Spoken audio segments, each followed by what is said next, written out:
How to change Stand up, we gon' make some moves tonight. Yeah, stand up, got something to prove tonight. So stand up, we ain't gonna plan tonight. We gonna take action on our dreams and fight, alright.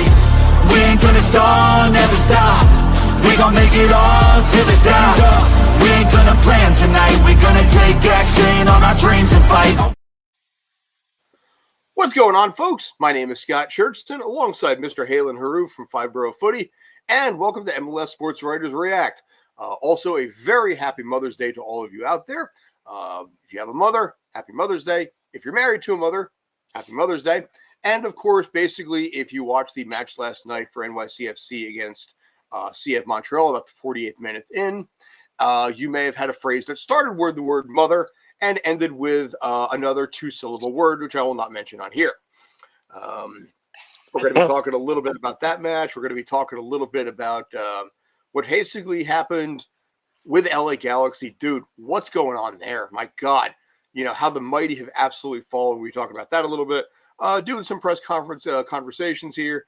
I've got footage from Micha. I've got some conversations with Aiden O'Neill that I had last night, so we'll be playing some of that. Oh, nice. Taking your comments as well. And, yeah. Well, congratulations, NYCFC fans. I'll turn this over to Haylon in a second. Your week is over.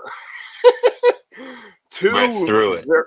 Yeah, you know, there's an old saying that says basically if you had a great week, congratulations, you had a great week. If you had a really shit week, congratulations, your shit week is over. So, Yeah. wow. Good example of shit week, sir. Yeah, right. It could be better. That's for certain. There's some bright spots that I don't think it's all bad. Once again, you know me, I'm ever the optimist. So I think there are a lot of positives coming out of this game, despite some worth it mentions of negatives. You know. Yeah, I mean, I can see that point. But these were two very winnable games this week. Games that I Yeah. think they were expected to take. You know, Yeah. I mean, I could let things go a little bit in my mind with the USL game there because you Right. did start, you were on short rest. Pittsburgh was playing with an extra day of rest and on their home turf on both of those matches. So there was a little Right. flexibility there, and you didn't start a lot of your starters. So Right. Montreal, though, surprised me because I would very boldly and confidently predicted that they had the fear of God in them last night, and Yeah. clearly that wasn't enough. I mean, the term trap game comes to mind. I saw Matthew Mangum from Hudson River Blue. That's what he called it, and that's this. It's a classic trap game. For me, it's a trap game in that it might seem like on paper, on the surface, that a team that is struggling to win. That is how long had it been since they got a win? It's been a couple of years. The team, I think NYCFC thinks is 12-5-3 now. I think now, historically, Right, all the way through. right. You know, And it's just, this is one of those games that seem like a gimme on the surface. And Montreal is having a somewhat tough season so far. And that's, in the my first opinion, win. that's not an animal that you don't want to be standing in front of that animal, right? Mhm. They have something to prove. They have a chip on their shoulder. Yes, they're losing. Yes, they're despondent. Yes, the team morale is down, but they're also desperate. Mhm. And a desperate team is a dangerous team. On their day can take down, some of the best. So yeah, it's just one of those classic trap games, and we fell right into it, you know? You know, like I said, I was just surprised after everything that happened with the game in Pittsburgh. You know, there was no. It should have been better handled than it was, but the team once again just felt flat right out of right out of the gate. You know, there was a lack of energy. There was a lack of cohesion there. Um, you know, if you look at some of the stats here real quick, this this is telling on a lot of different fronts here. You know, 2 shots on goal versus 7, by the way, I may point out, and Right. allowed 11 corners. You know, both of those are massive right there. 11 corners, goodness. And I asked one of our colleagues this question during the match when it felt like we were defending a lot of corners. And I wondered how we were when defending corners. He said last he remembered that we're sort of middle of the pack when it Hmm. comes to that. Um, and I was only asking that because I mean I have this belief. I don't know if there's any truth in it, but I feel like it's a double-sided thing. Like if you, I tend to think if you're good at defending set pieces, Hmm. you should also be a good set piece team, right? Um, but we're not a very good set piece team as far as I can tell, and we were dealing with a lot of waves of pressure from, like you said, 11 corners. There were a couple dangerous moments. There were two that should have been goals, if not for Matt Freeze Hmm. literally standing on his head to Hmm. keep those shots out of the goal. So um, it's one of those that's one of the many things that stand out to me as far as like what I would love to see improve from the team. Matt is an Avenger, right? That guy Hmm. is a legit mutant of a person, but we're becoming a little bit overly dependent on him to save games sometimes. It feels like they're over dependent on two, him and Alonso Martinez. Absolutely, Now, yeah, Pascal Janssen did say something last night to the effect of the fact that their offense yeah, has to be more than Alonso.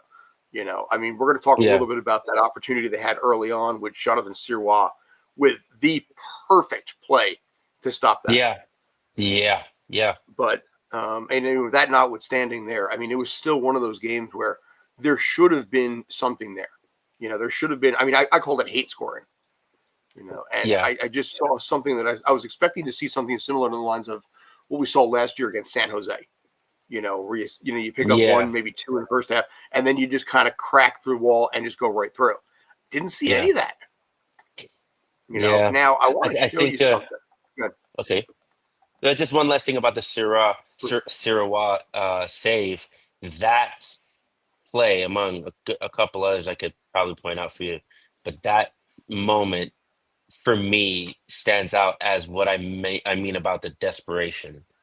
Mm-hmm. Like he was desperate to not have them lose control or lose momentum in that game by giving up what really should have been a gimme goal for Alonso.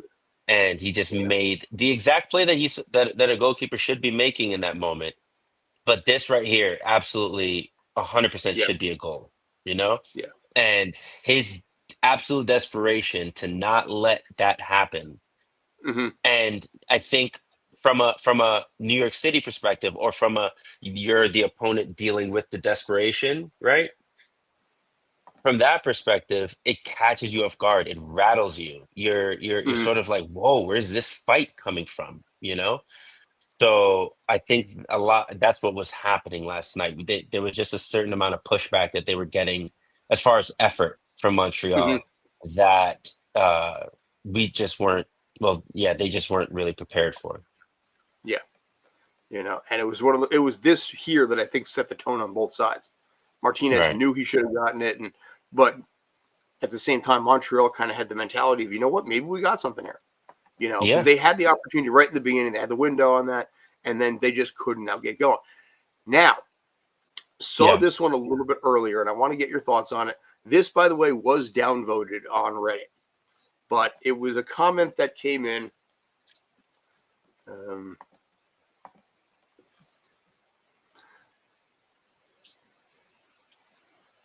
I mean, first off, I mean, oh God, there's so much to say. First off, the the average commenter on the mm-hmm, game, right? The average commenter doesn't even really know anything but how they feel in the moment. The mm-hmm, extent of their knowledge only extends as far as how they feel in the moment that they're typing their comment. mm-hmm, They don't take into account, the previous track record or potential or data or anything of the nature. They only consider how angry am I right now and how can I put that into words? You mm-hmm. know? So those kind of comments, you take it with a grain of salt. Now, having said all of that, yeah, even I'm wrestling a little bit with a little bit of doubt, right? Not outright like, oh, this is all Pascal's fault and he's not as good as we thought he was, and all. No, not that. It's more so, is this mess too big for anyone, Hmm. right? Are they too deep in a rut for anyone to dig them out, right? Is this task beyond him? Because I actually think he's my favorite coach right now. I love how he Hmm. articulates himself when it comes to answering the press's questions. I love what's up, Davi? I love his perspective on team culture. Hmm. I love, I think he holds guys accountable. He's not fire and brimstone, like I said to you in the match that day. He's not the parent that's gonna embarrass you at school or you know kick your butt, right? He's the parent that you're gonna come back home, walk in your room, and your PlayStation and television is missing, I love that and comment you're not yesterday when getting he it said back that. until Yeah. and you're not getting it back until your grades improve, And he's hard line on that, and he's hard line on that. So I think Pascal is actually any positive results is actually he's outperforming what anyone else Hmm. probably that was within their budget.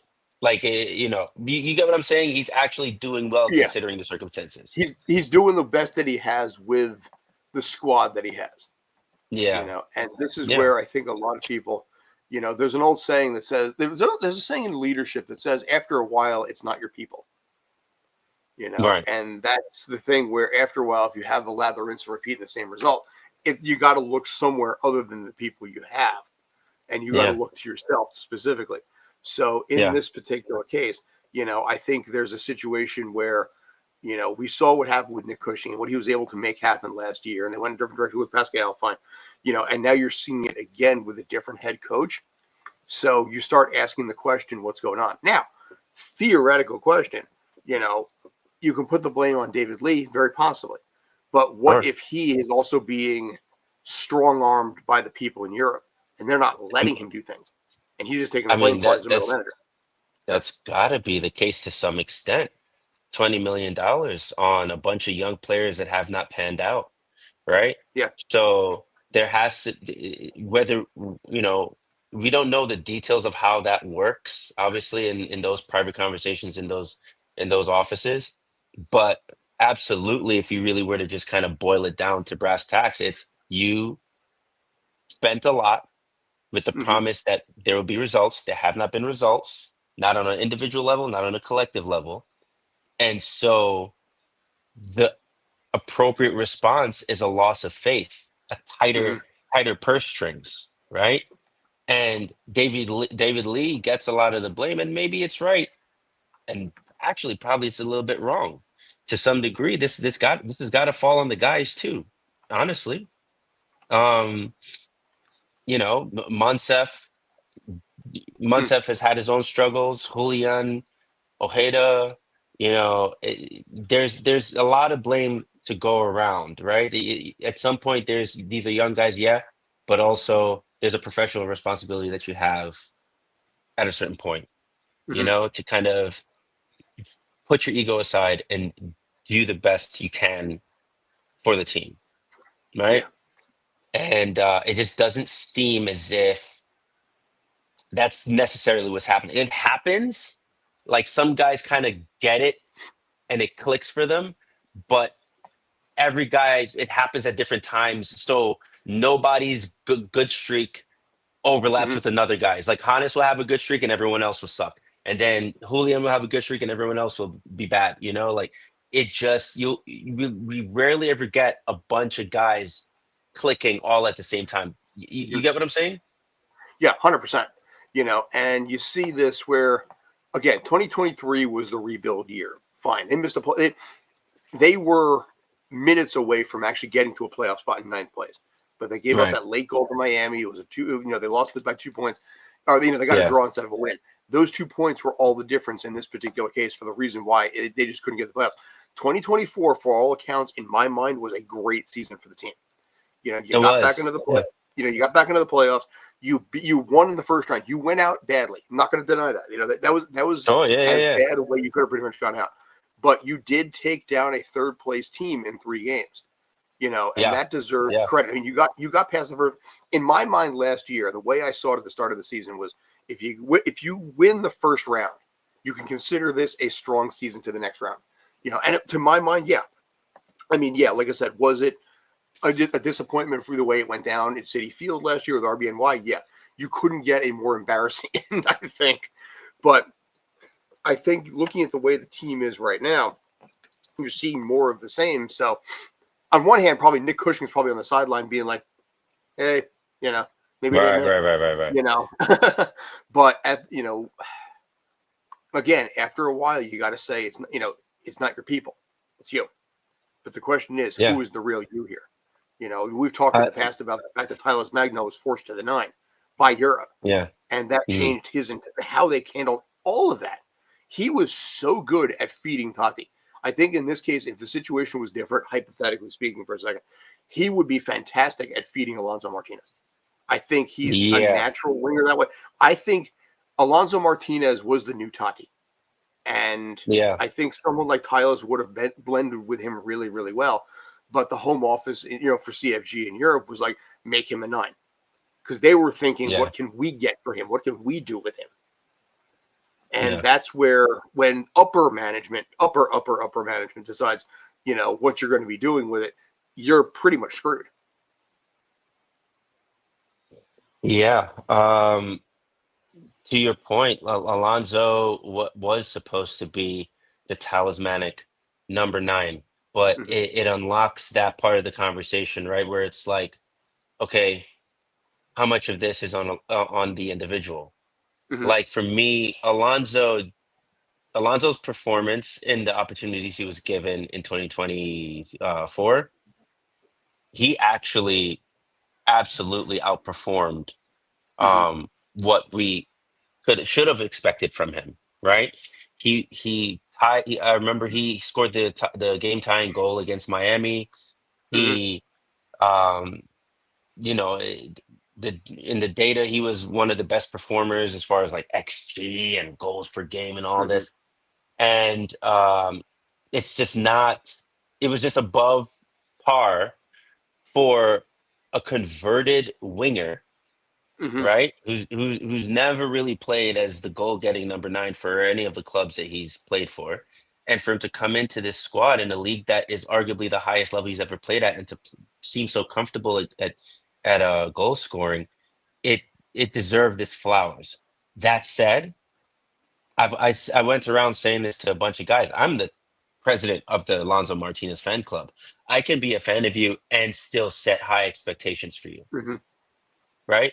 And the high expectations that I set for him was he needs to have the kind of off season where he comes back the same Alonso, but Mm-hmm. still also unrecognizable.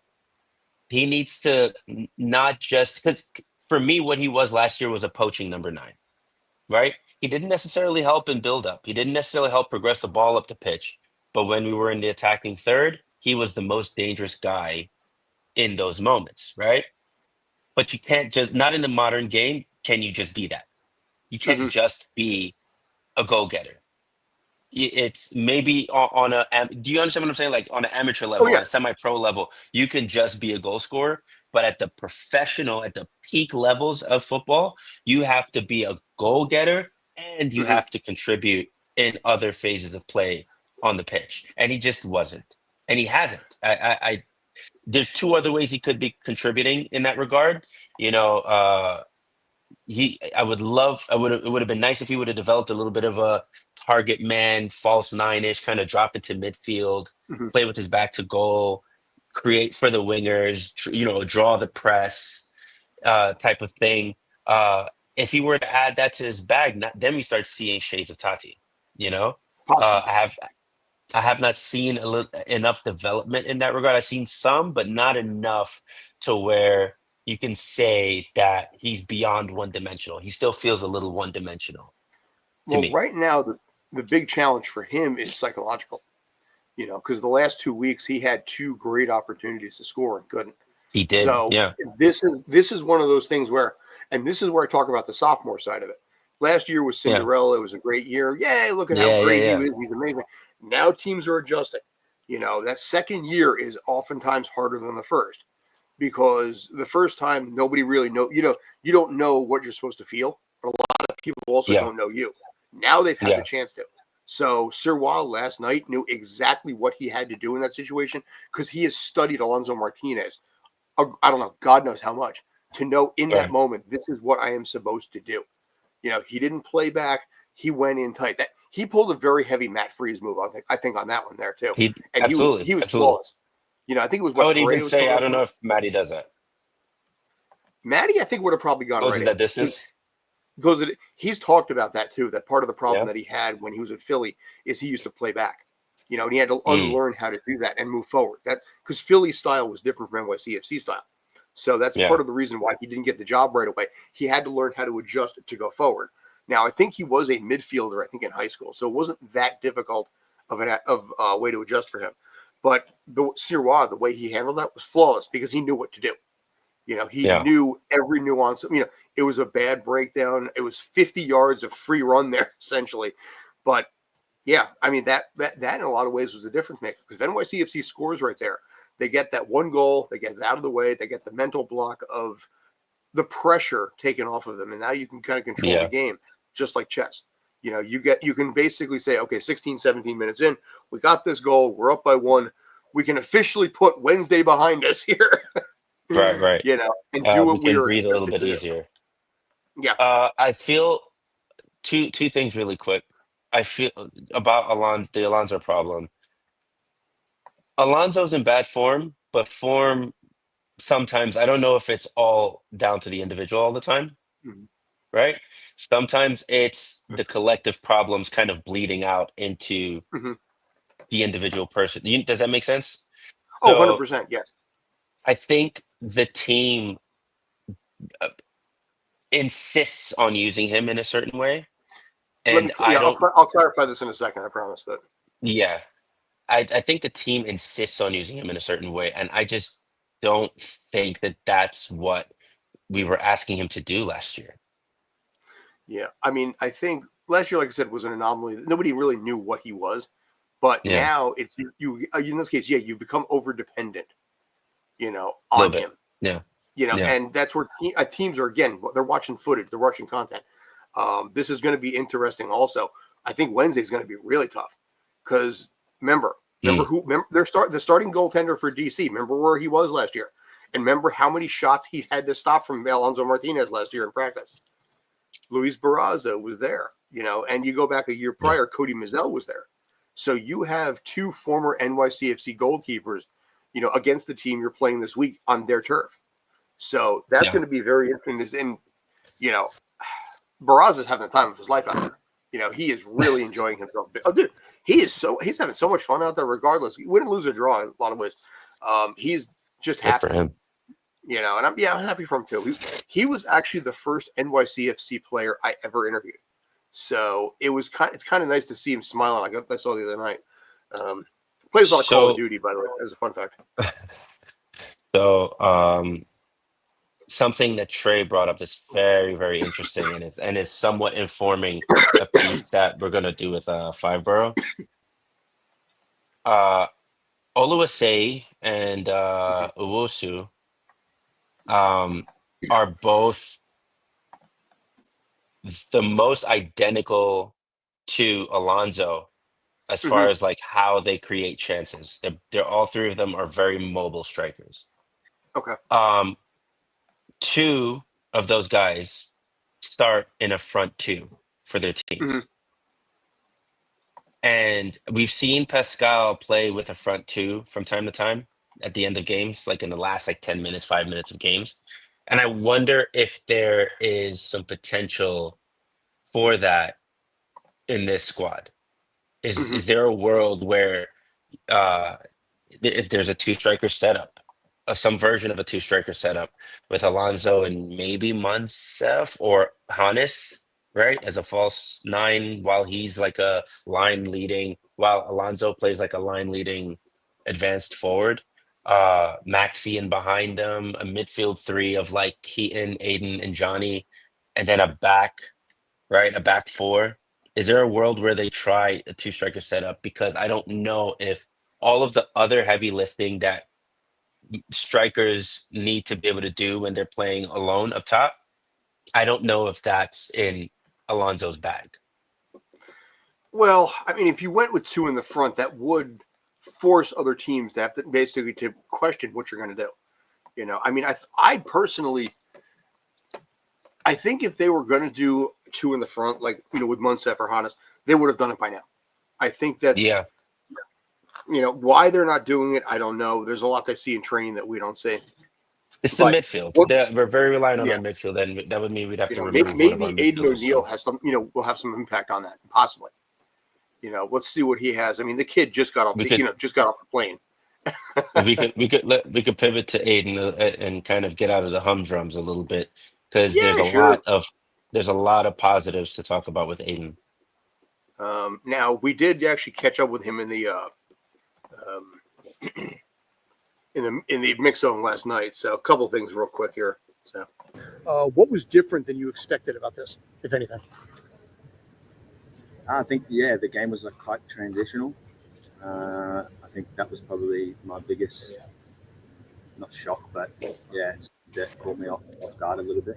Probably how transitional it was. More also in this case here, the adjustment, coming to New York and everything like that. Was anything different than you expected in that arena?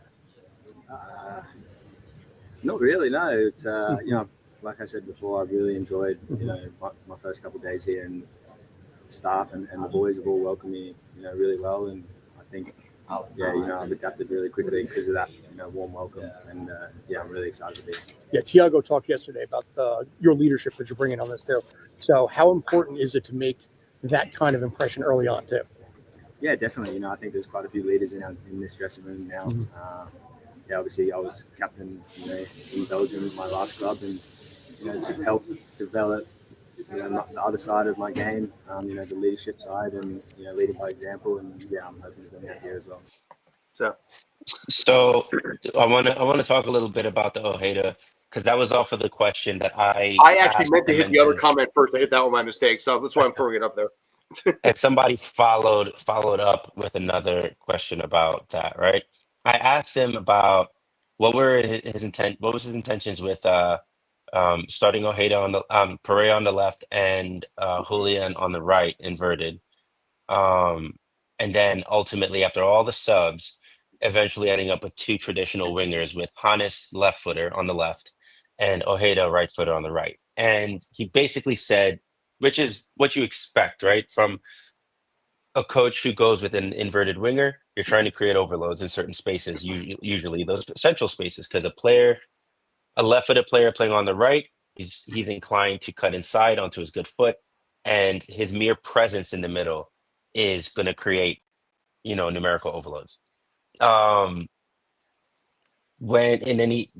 Pascal essentially said, I'm paraphrasing here, that it wasn't working to the effect that they hoped it would.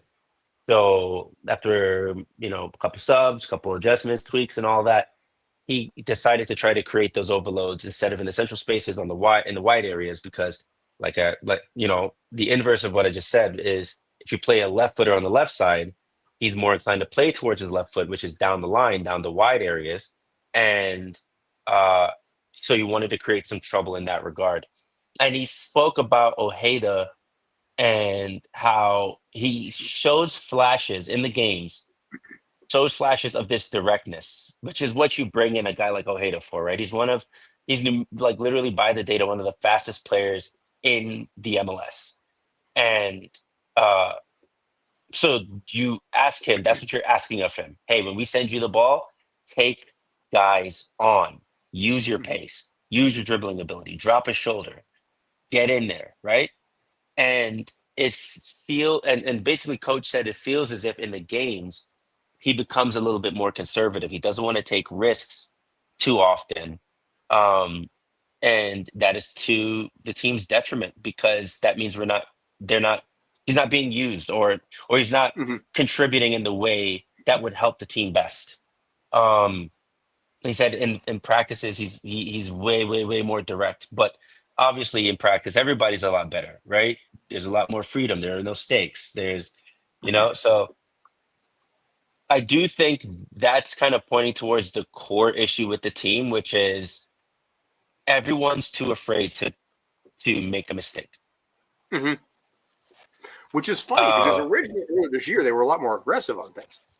yeah, but I think they are a little bit. I don't know if it's gun shy is the term I'm looking for, but they saw how quickly fortunes can turn like that. They saw, Micha at one point was the go-to guy, Mhm. right?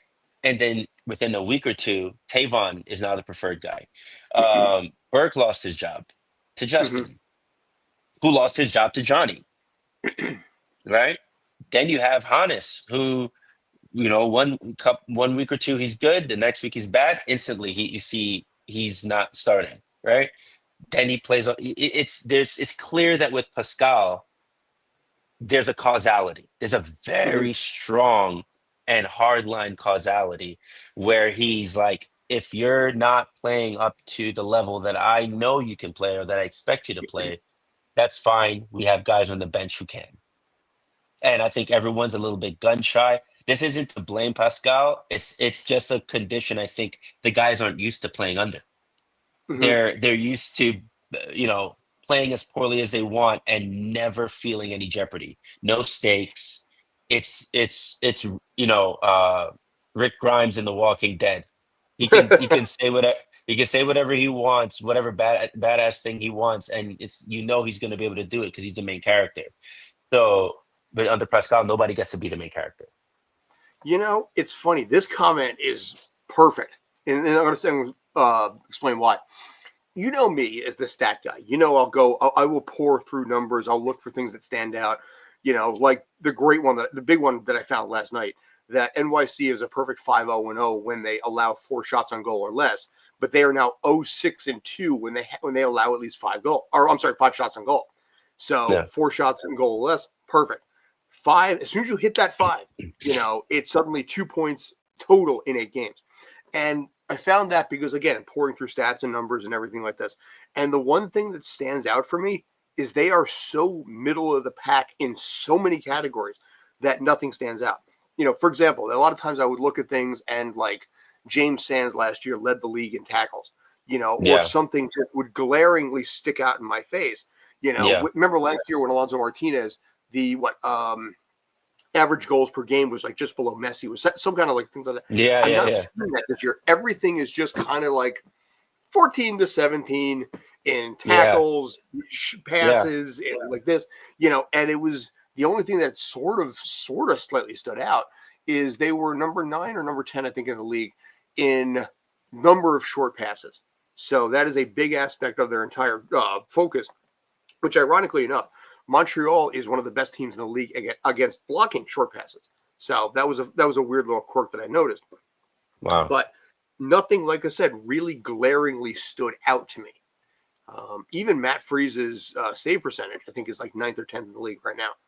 And Wow. last year that was like 3 or so. I think it was behind Guzan and I think somebody else. I forget who it was.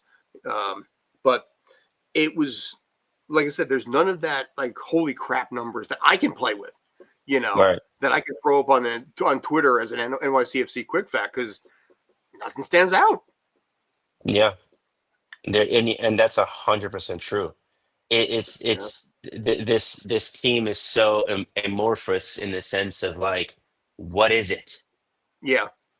What is this team? We know what LAFC is. We know what Mm-hmm. Columbus is.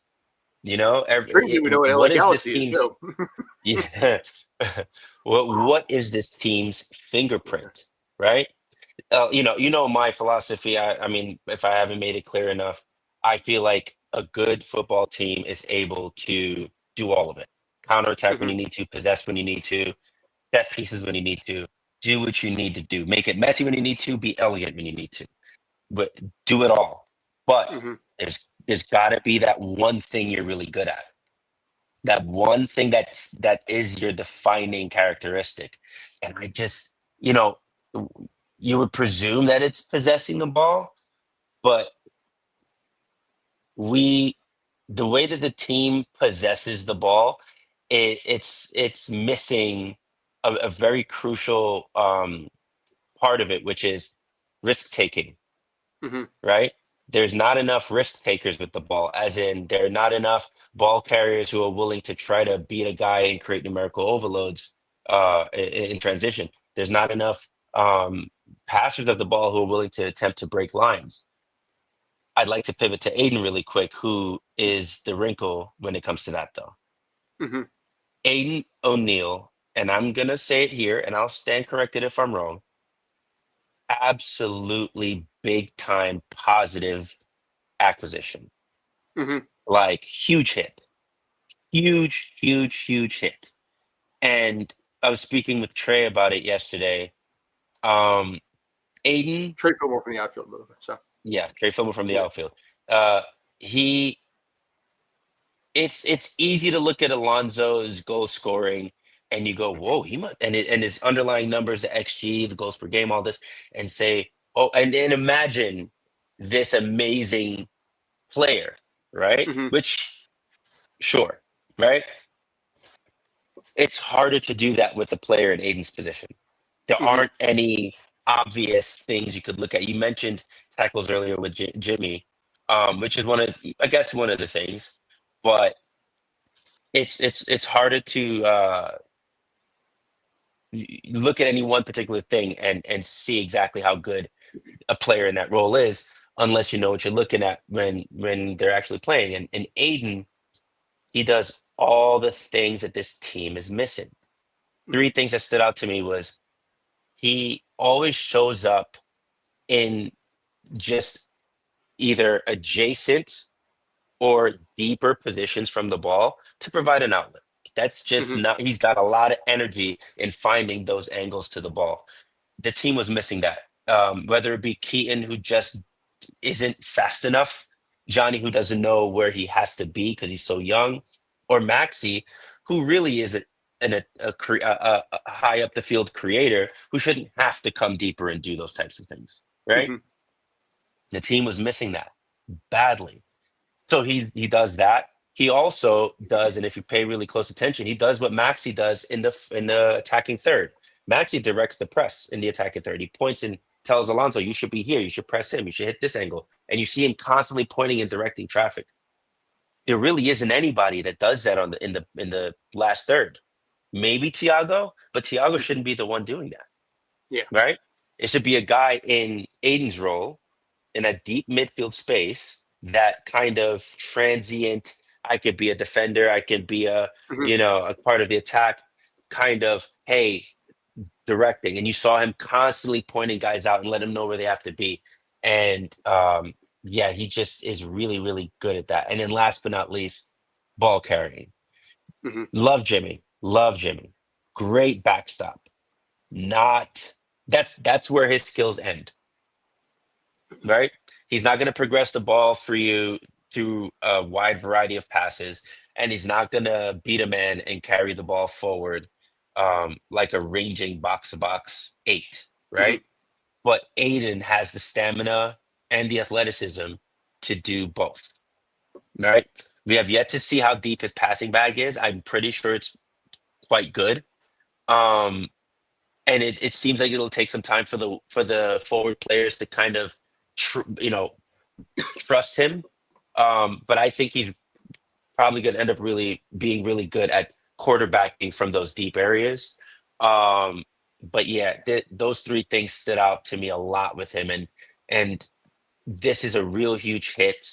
Give David Lee his flowers on this one thing, to be quite honest. But Hmm.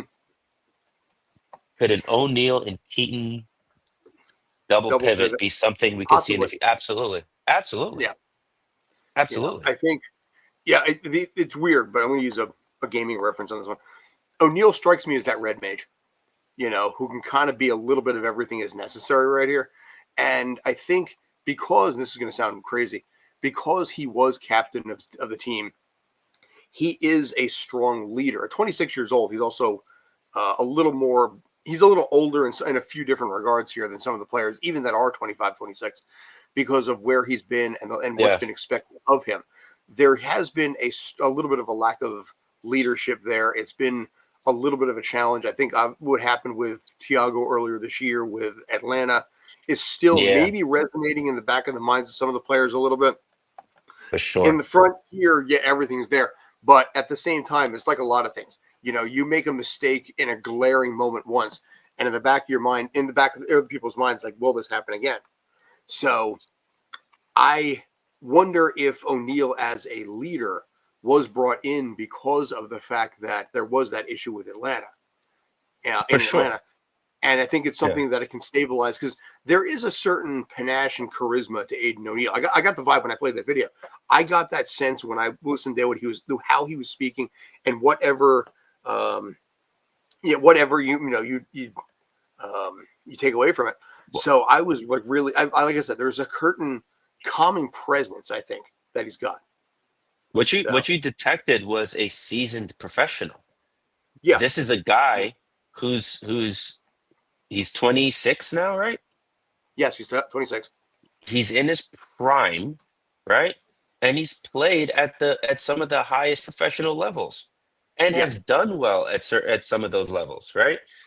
We're talking about a professional, like a guy who you don't have to worry about his work ethic coming in. You don't have to worry about can be a can be the captain one day. Throw that up there. well, funny thing about That's that. not that's not out of the question.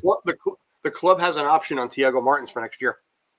If they decide to not pick him up, Thiago Martins is a free agent. I just checked that just Wow. now just to see. Yeah, his contract is confirmed for this season, and then we'll see what happens after next year at the end of the season. So Yeah. that could Yeah. be a possibility. And Thiago's also, he's 30, 31 years old. So you might drop a little younger, and who knows? Aiden O'Neal could be the next captain.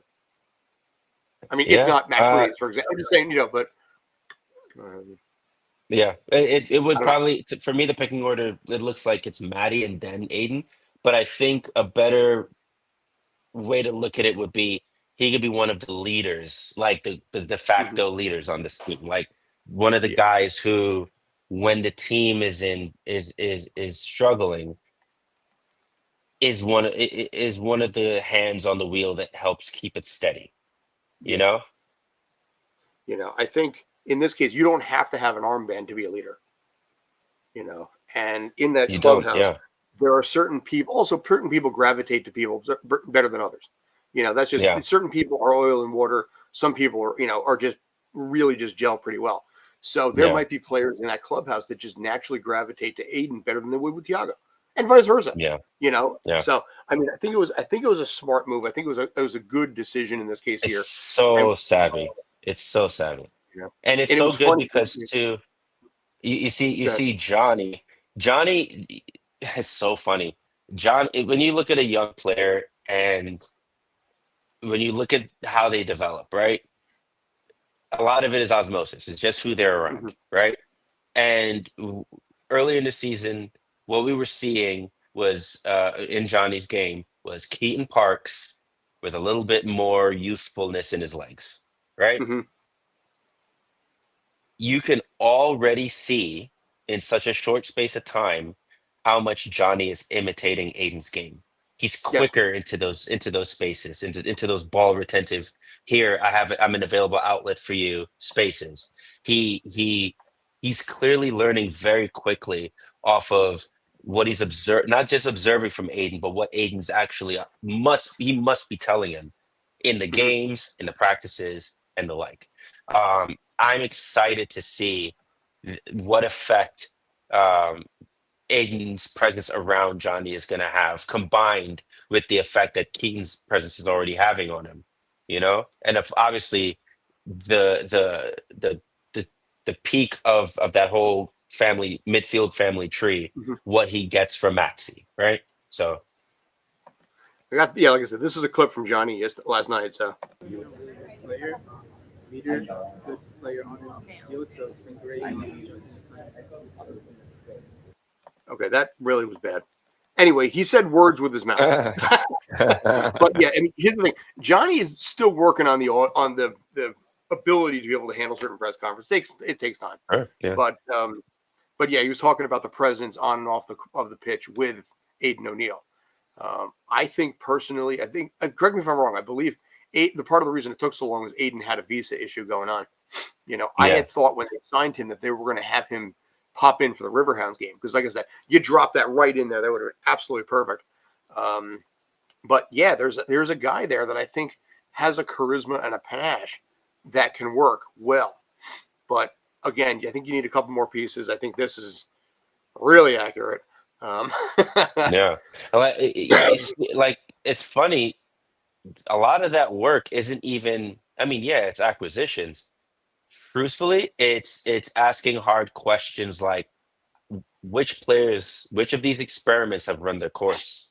Mhm. This is the real, I know maybe I'm coming off like one of those hot take wizards that are in comment sections, but I really feel that it enough time has passed to where it's fair to ask questions of some of these experiments. Um, Obviously, Munsef, I think, is an experiment that's run its course. We Mhm. know what we already know what we're ever going to get from Munsef, right? And I think the team deserves a little bit better in that spot. Came in right before you said Munsef. Sorry, I had to throw it up there in that And moment. Well, now and also keep in mind, you're more than a third of the way through your season too. yeah, I mean, if this was baseball, you're 55 games in. there are a number of other guys. Tana, I loved the guy coming in before he even played a single game for us, but uh, he hasn't really had a really good go of it, and I think that experiment's run its course. Um, you know, they're a good couple guys that real questions need to be asked. And I hear that Seymour Reed take. I get that, Davi, but a team can't only look to replace their players via its academy. That's Mhm. got to be an option, but I don't want that to be the only source of replacements, you know? Um, Bringing in a guy like Aiden, it solves so many issues in a short space of time without like to show you how much that alleviates a problem like bringing in a ready-made product. Aiden shouldn't have started Mhm. yesterday's game. It was too soon. He should not have, right?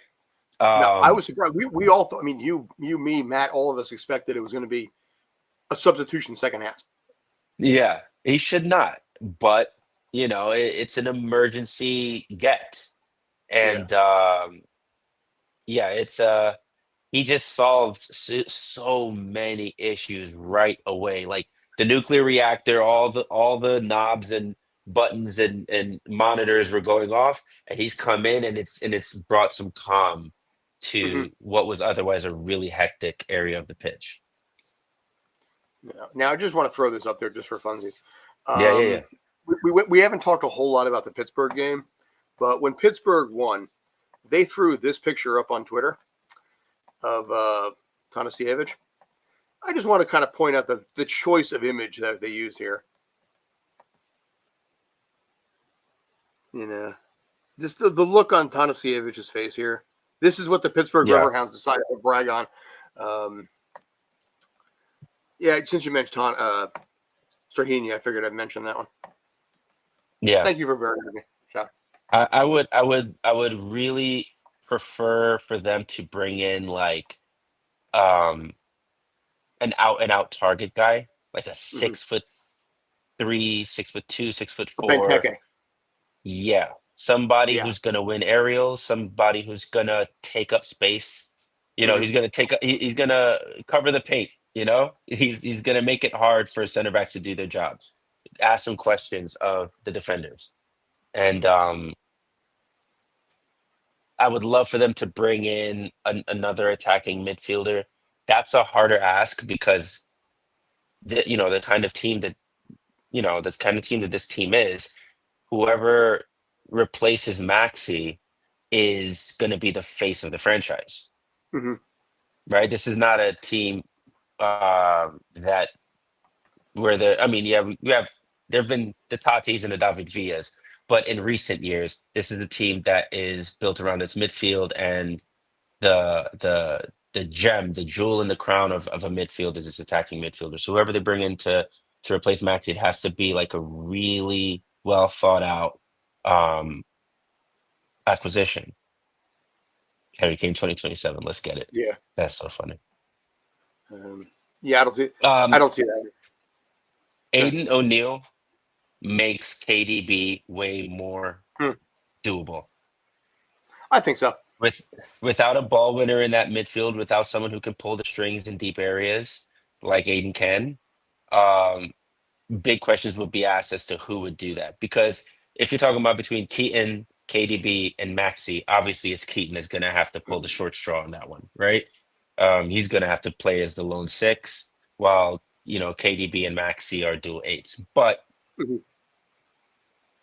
that's a midfield that's lacking a lot of legs and a lot of pace.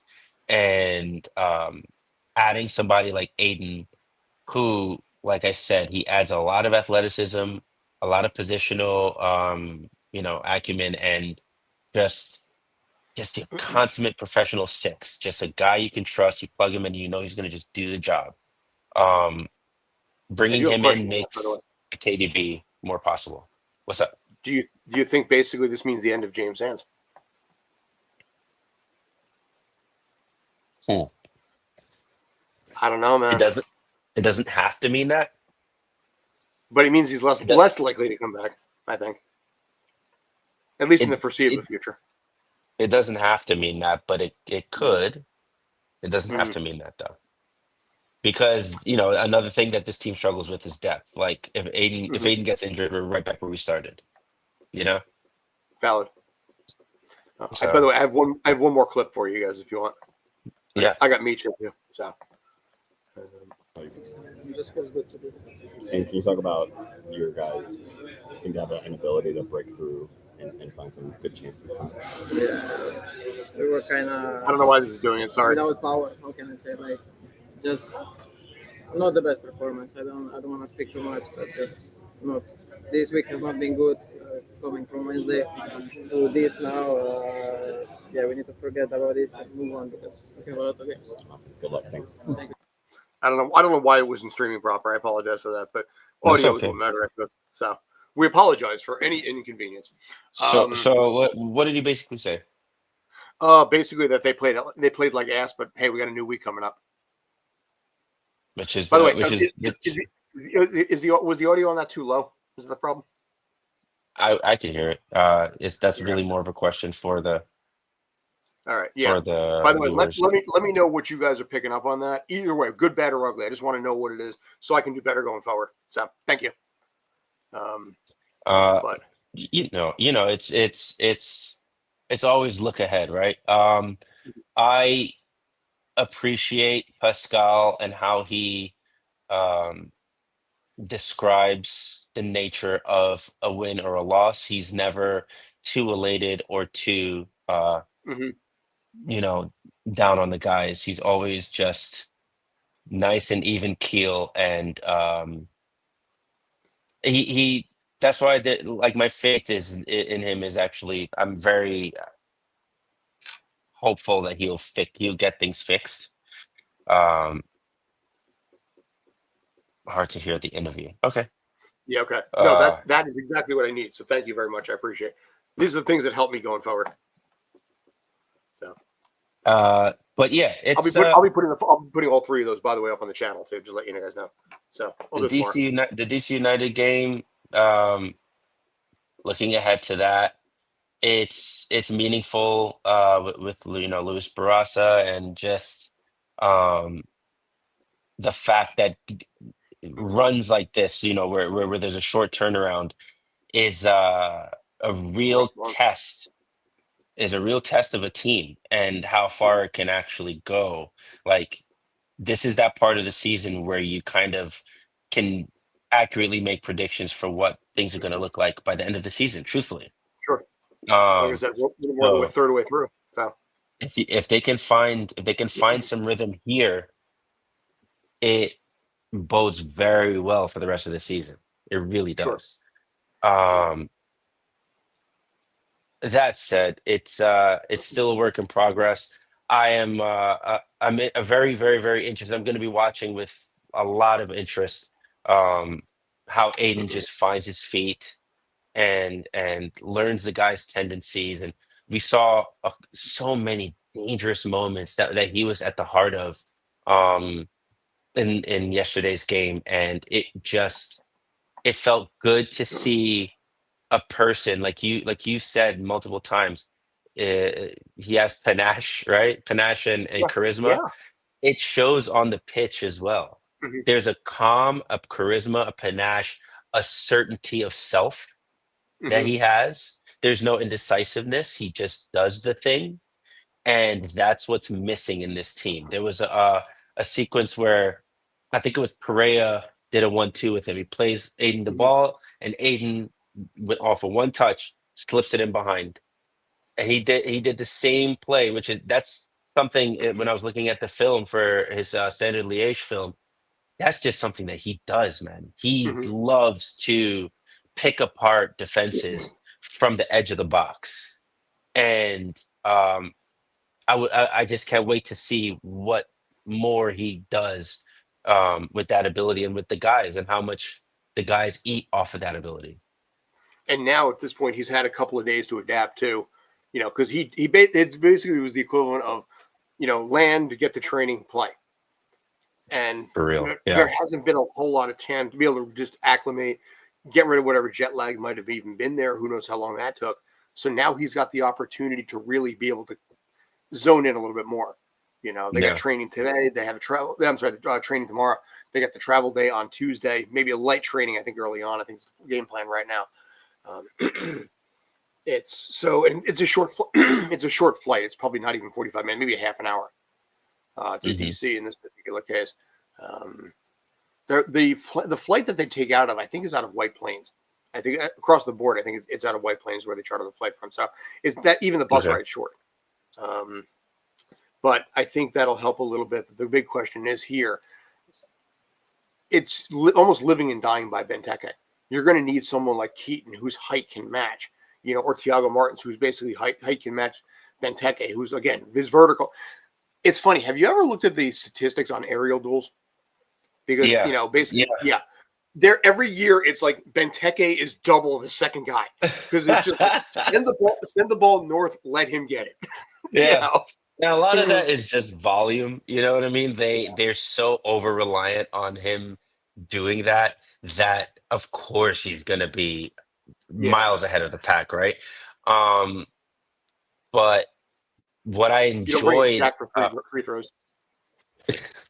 or alley oops, what I enjoyed last year was at least against Thiago and Burke, against the backline combination that was the go-to selection. Whenever they played Christian Benteke, they pretty much contained him. He wasn't Hmm. as effective. And I genuinely think that teams that love to play that kick and rush style, get the ball, skip multiple lines of pressure and get the ball directly to their target guy and play for knockdowns. I genuinely think that against this New York City defense, they struggle. This is a no-fly Hmm. zone. It is a no-fly zone. So I actually think that they'll do a fine job containing Christian Benteke. The real question is Alonso going to find his confidence again? That's the Is the thing. team is the team going to I genuinely believe the way to help Alonso kind of find his confidence in his game again and just get back to his goal scoring ways is to not have the emphasis be so much on him, Oh right? yeah. I would prefer it if the team uh it was the midfield did the heavy lifting when it comes to progressing the ball at the pitch. And if the midfielders took a lot more shots on goal, he has 7 goals, is it, this season so far? Who's that? Benteke or no? Alonso. Alonso's Alonso, 6'6". I think it's 6. Say 6. Yeah. Um, And to my knowledge, a good portion of those have come from rebounds, Hmm. poaching. They weren't passes deliberately Yes, to him. They were moments in which I remember one was a shot from Maxi from the edge of the box that the keeper saved, and it just bounced out into a nice pocket of space in front of goal, and Alonso pounced on it. Um, the bicycle kick. The hmm bicycle Yeah, kick that was was great. from Keaton in the box, dribbling. Yep. He got a shot on goal, and it popped up, and no one was marking Alonso, and he just was in the most dangerous spot and made magic happen. So I just think that that's his game, and I would love if the team could go back to um encourage, like if Pascal would encourage the midfielders to be the the ones taking the shots on goal, so that Hmm. the focus wasn't so much on Alonso, and it wasn't so on the nose with, hey, here, make that run, receive the ball. Now the attention's on you. Beat this guy, beat the goalkeeper. You know, I would love it if we had a superstar striker that can do that, right? That's not Alonso, right? Maybe one Yeah. day, yes. But right now, that's not what he is. He is a poacher who has an instinct for finding the right spot in the box when there's a huge mess going on, when there's chaos going on. Last year, last year also, Alonso had Santi to take the burden off of him mentally. Now he That's doesn't. true. That's And I think so from a true. He had a psychological standpoint up here, he had a yeah, chaos agent. He had a yeah, chaos agent. Santi 100%. Yeah, created dude. chaos. Yes. Yeah. And poachers thrive when playing next to adjacent to chaos agents. You're so right. 100% true. I can't believe I'm Yeah. coming full circle on my Santi hate right now, because this team needs a Santi. It Mm-hmm. needs someone who is gonna draw a lot of It attention, needs take Jamie guys Tart. off. It needs what? Needs Jamie Tart Yeah, from Ted basically. Lasso. Precisely. Hmm. It Now, needs a person who's gonna just create that type of trouble. now here's the thing. I was pulling up some stats on Benteke just real quick out of curiosity. Go on. So if Benteke has one shot on goal or less, do you know what the team's record is this year? Take, if you No don't, idea. if you No want to idea. get it, One their shot on record goal or less. or less, they are 3 wins, 2 losses, and a draw. If he has 2 shots on goal or more, they are 0 wins, 3 losses, and 2 draws. So the key here and the weirdest Is let takeaway, him shoot. let him Let him shoot. And shoot. there's a game here. I'm looking at the stats here. Let him shoot. Yeah, and we had Wow. basically two shots on goal. They lost to Toronto yesterday. Lost to Columbus. 3 shots on goal. A draw against Montreal. 4 shots on goal. A draw against Chicago. And the Earthquakes, where they lost 6-1. Remember, if you remember that game, he had 6 shots on goal there, and yeah, he scored a goal. He scored the lone goal there. But yeah, Uh, statistically speaking, the team is better when he is not shooting the ball. oh, That is some yeah. shit right there. That is some weird shit. Let him shoot. By the way, I think I know what I'm That going to be is asking crazy. Pascal tomorrow. I think I'm going to know what I'm going to ask Pascal tomorrow if somebody doesn't beat me What are to you it. going to ask him? That question right there is like, what do you take of that? Yeah. That You is should not you what I should phrase it expected right there. you should phrase it in a way where you basically you're suggesting to him his tactical approach for the game. You should. I really hope you do.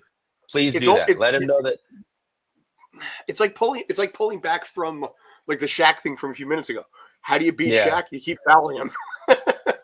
you do.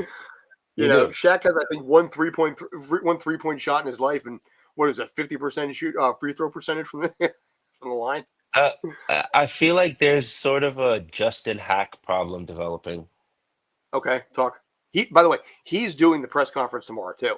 He's the player we're interviewing. Just point that out. Changing that light, by the way. I think there's a slight Justin Hack problem Mhm. developing, and it's one where I feel like now that Aiden's here, there's no place for him in that midfield. Yeah. I know Aiden got subbed off. I know Justin moved up. I know, Right. That's how that works. That's the pecking order for that. But as for me, he's much better when he's on that back line, Mm-hmm. right? That said, he seems to have plateaued a little bit form wise. Hmm. I'm not seeing anything distinctly noticeably better, like an improvement in the sense of, oh wow, he's actually deepening his bag. Like it's Mhm. kind of the same old Justin. And it's making me wonder, basically, I mean, I'm in so many goddamn words that I've decided to use for this. Is it worth benching Burke for him? Is it really? Burke's not getting a whole lot of time anyway. Burke was part of one of the best defenses last year. But I'm talking this year, he hasn't been getting a lot of minutes. Yeah. You know. Is it worth benching Burke? I don't Mm, know. I don't really think so. I don't really think so. I think Justin has a lot to offer as a Tana, as a replacement, hmm as a substitute for that, for one of the center backs when there's a little bit of, stamina concerns and all of that. Um, I don't know if he's a starter. I just don't know. mm, But um, and this is more to the speaking more to just thinking about how the team handled Christian Benteke last year, and it felt like such a bipartisan effort. It wasn't just Thiago. It was hmm Thiago sometimes, Burke sometimes. You looked at the aerial duel numbers, and it was pretty much head to head. Burke winning pretty much the same amount as Thiago. hmm So I wonder is I want to see how basically I'm saying I want to see how Justin handles Christian Benteke. That's hmm really what I'm getting to. How does Justin handle Christian Benteke? He has the physicality. He's a physical boy, but hmm is he going to win those aerial duels? I don't know. Many have tried, Many have but tried. we're gonna. This is Uh, the questions that come up for tomorrow. For Justin and for Coach. Uh, um, is that about it or that's more or less all I've got at this point, and we're a little over an hour anyway. So, and the gotcha? comments have slowed. The comments have slowed down. The numbers are still there, but the comments slow down. You know, Yeah, the comments. Yeah. bring Uh, in more comments. More wine, more um, women. that You know. said, Ojeda. I was very Yeah. much on the Ojeda should play on the right hmm wagon. He's a right footer. You play him on the right, he's going to be more direct. He's going to be more inclined to use his pace, go down that line, play crosses in with his right foot, blah, blah, blah. Right? hmm We saw him play on the right yesterday, um, and it felt as if he got worse. hmm He was more dangerous on the left. There's a lot to Ojeda that I think has players concerned. Even I think the team itself is concerned a lot with what's going on with him right now. I don't know if that one incident where he showed up late and got pulled is still carrying with him at this point. I don't know. Changes the mentality a little bit of how you run with things when you have that fear of loss. I don't know. There is some concerns with him, even Fernandez, I think a little bit too. But I is he confident? Is the question. And I don't know. Maybe it's just his personality, but I get a weird sense I can't break. No, I absolutely get he's a sheepish guy. Mm-hmm. He's a sheepish guy. He's not an audacious guy. He's a very sheepish guy. And he seems like one of those people who, as a person, yeah, sheepish, but on the pitch, if motivated correctly, is a firecracker. And I just don't know if he feels motivated right now. And to your point, I think that looming threat of I was benched for showing up late. Mm-hmm. Imagine what will happen to me if I play a bad pass and it turns into a goal. His personality could be very similar to my own. Where I run on accolades and confidence, I can't do fear of loss well. You get into Mm, my head and I lack confidence, and dude, I drop by 50% easy. This is just my personality. if he has that same kind of persona, that's where a lot of this comes in, where a Nick Cushing may have been better for him. I don't know. It's hard to say. I don't know if I would have done well in a Pascal, or even Ronnie Tyler environment. I probably would have been better with Nick Cushing personally. Person to person here. Maybe Ojeda's the same way. For me, Pascal is the guy I would run through a brick wall for, because he clearly takes the time. Like, not everybody deserves your effort. Not everybody deserves your attention. Not everybody deserves for you to pour into them. Pascal does that with every single person he encounters. Anybody. He bookmarks you, and he keeps a file in his filing cabinet with your name on it, and he associates you with what he remembers about you. And that type of give a shit attitude is so good for a player's development, in my opinion. So I would love to play under Pascal. I feel like with Nick, I would feel a little bit hung out to dry. I don't even Complete know. opposite. Huh? Complete opposite here. No. You and me. Yeah. I mean, that's the beauty of it, right? That's the beauty of it. Yeah. Hey, to each thine own. 8 billion people, 8 billion personality types. Yes, sir. But All right. that's basically it. I think at this point, you have family in town, by the way, who flew all the way from Europe right now. I think, right? They're out on a balcony right now, just enjoying Nice. the nighttime air, and hanging out with my wife. So Yeah. If you want to let you go, get back to that too.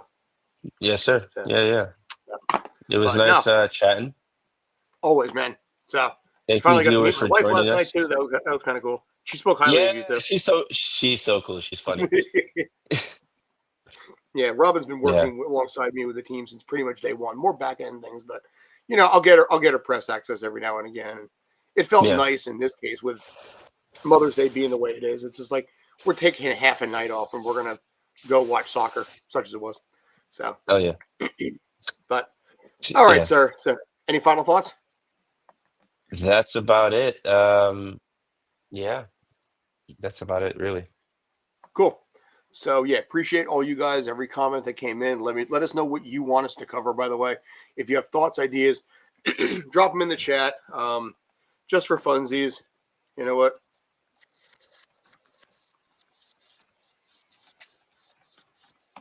If you guys want to have any questions or anything basically directly for me on this, life, the universe, and everything, drop me a message. It's 1,000% fine. I don't care.